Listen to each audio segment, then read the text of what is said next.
Orang sudah tahu setiap muslim kalau sholat berjamaah itu khususnya di masjid misalnya imamnya laki-laki, saf makmum yang laki-laki depan. Kenapa ketawa? Perempuan di belakang. Sebaik-baik safnya tuh di belakang, belakang pun ditata lagi. Udah ada bagiannya. Jadi kalau pengen saf pertama perempuan, di saf perempuan, di belakang laki-laki.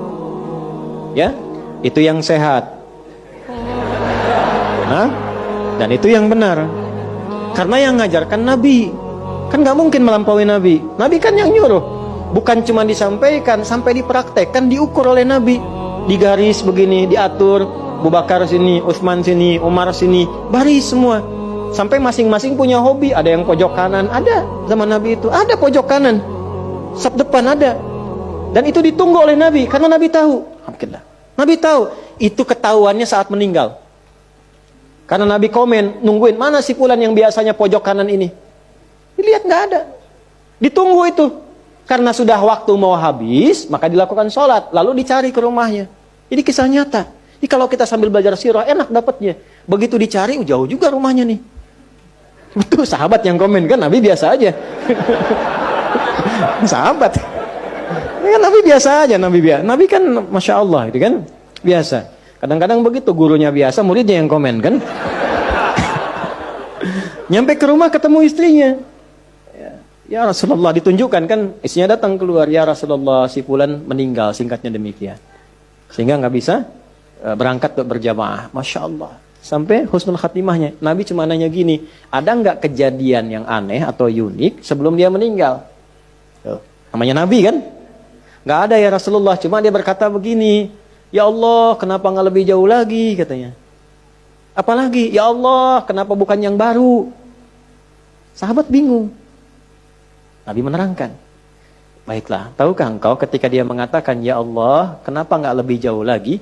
Karena saat itu ditampakkan dalam sakaratul mautnya pahala dia yang berangkat ke masjid itu. Tampakkan. Makanya tenang. Nah, dampak dari situ dapat apa sampai surganya ditampakkan? Ditampakkan. Itulah panggilan yang membuat seseorang tenang saat sakaratul maut. Tenang, enak. Gitu. Ada yang sedang sholawat meninggal. Kemarin ke Rifki itu. Ada yang di Saudi sedang ceramah begini, menyebut la ilaha illallah, meninggal. Ada yang sedang sholat, tapi tenang, enak mereka itu.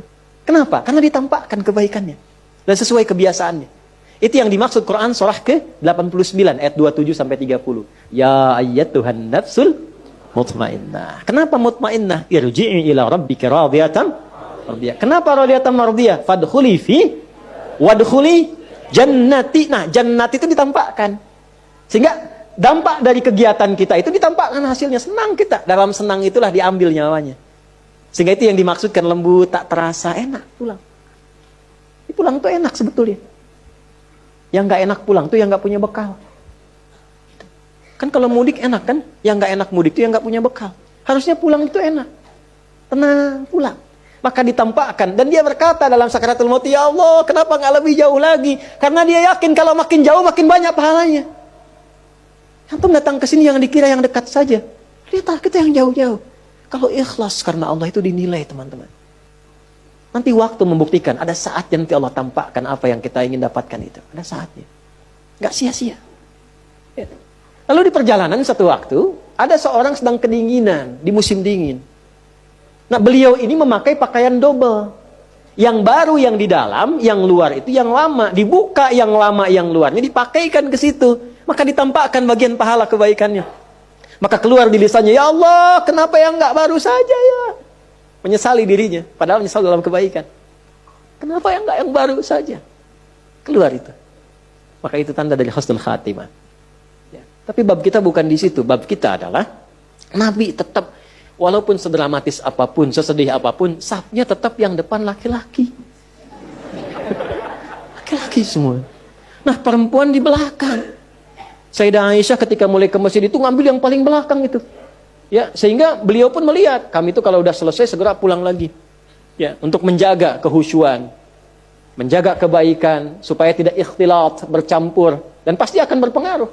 Makanya di awal-awal waktu saat baru-baru masuk Islam, saat ada perintah sholat, itu perempuan dilarang ya mendekat kepada laki-laki yang sedang sholat, apalagi lewat depan. Bisa dianggap batal. Kenapa? Karena sedang melatih syahwat di awal-awal masuk Islam. Ya, saking dipisahkannya supaya baik. Dan jangan dikira kalau ke belakang itu menunjukkan status perempuan rendah. Tidak, jangan ngarang sendiri. Tidak, bukan itu maksudnya. Ayo rekam tuh. Jangan dipotong ya. Bukan. Justru ketika mematuhi Allah, tinggi statusnya. Jadi yang dilihat itu bukan safnya, kepatuhannya terhadap Allah dan Rasulnya. Begitu patuh, status naik. Nah, patuh itu feedbacknya apa? Untuk kebaikannya. Supaya ini khusyuk, sana khusyuk, nilainya sama. Justru kalau ibu maju ke sini maksa, nilainya jadi salah. Yang tadi benar. Jadi begitu maju safnya, ya, bahkan bersandingan, nih laki-laki, ini perempuan, laki-laki, perempuan. Imam laki-laki, kadang perempuan, laki-laki, perempuan. So, kan? Ganti-ganti, jadi nggak jelas. Akhirnya apa yang terjadi? Satu, menyalahi aturan. Yang kedua, menyalahi hikmah. Kalau sudah menyalahi aturan dan hikmah, pasti kontroversi. Kalau sudah kontroversi, pasti ada perdebatan. Kalau sudah ada perdebatan, tinggal dilihat masuk babnya mana. Nah, biasanya kalau sudah salah, Allah kirim orang baik untuk meluruskan. Dengan cara yang baik. Ini berdasarkan ketentuan Nabi. Sepanjang kita Muslim, maka ini aturan bagi orang Islam. Sabnya begini, ininya begini. Tiba-tiba nggak ada angin, nggak ada hujan, nggak ada petir. Datang lagi sosok lain, membela misalnya. Ini demi kesetaraan. Ada bab lain. Bab dari mana, Johan?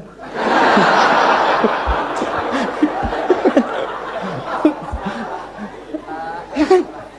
Nah, ini tiba-tiba muncul. Tapi ini sudah dari Quran disampaikan, akan ada isyarat begitu. Makanya jangan kaget kalau ada melihat di TV macam-macam, kok membela, itu artinya Qurannya benar. Itu.